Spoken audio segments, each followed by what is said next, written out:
अब तक आपने देखा, दिल्ली के हैदरपुर बादली में एक शख्स ने पहले अपने दोस्त को शराब पिलाई, फिर उसका गला घोट दिया और फिर गडासे से सिर काट कर धड़ को टोकरे में बंद करके तिहाड़ जेल के बाहर रखाया।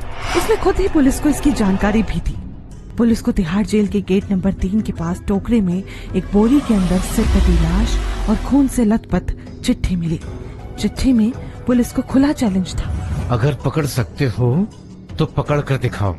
दैनिक भास्कर की सीरीज मृत्यु दंड के दिल्ली किलर केस के पार्ट 2 में अब आगे की कहानी।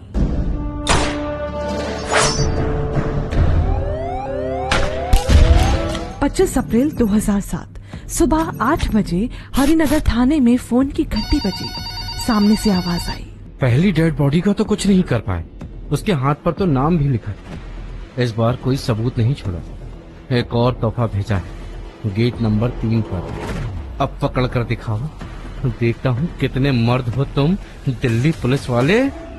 अनिल की हत्या के 6 महीने बाद 24 अप्रैल 2007 को ये कातिल दिल्ली बादली गांव का गली नंबर 2 रात के करीब 9 बजे गुलिया कॉलोनी के मकान नंबर 155 में उपेंद्र के साथ चिकन खा रहा था। उस आदमी ने उपेंद्र से कहा, जल्दी खाओ फिर सजा भी तो मिलेगी। उपेंद्र थोड़ा हंसा, फिर बोला, भैया कितना मजाक करते हो आप। उस आदमी ने फिर वही किया, रस्सियां निकाली, हाथ पैर बांधे, नान चक उठाया और गर्दन पर कस दिया।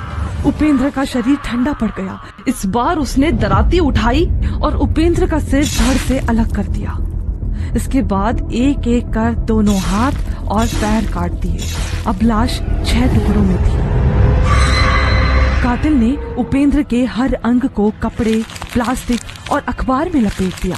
एक गत्ते में सिर, दूसरे में हाथ पैर और तीसरे में धड़। सब कुछ बांधकर उसने खून से सने अपने कपड़े बदले, कमरा साफ किया और अपनी रेहड़ी लेकर निकल पड़ा। रास्ते में ही रामदेव मंदिर के बाहर उसने लाश का एक पैर ग्रिल पर टांग दिया। 30 हजारी कोर्ट के पास एक हाथ जजों के एंट्री गेट पर लटकाया और दूसरा कोर्ट के पास फेंक दिया। फिर तिहाड़ जेल के गेट नंबर 3 पर पहुंचा।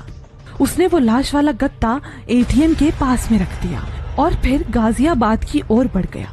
वहाँ एक पैर झाड़ियों में फेंका और सिर यमुना नदी में फेंक दिया और बड़े आराम से पुलिस को फोन किया।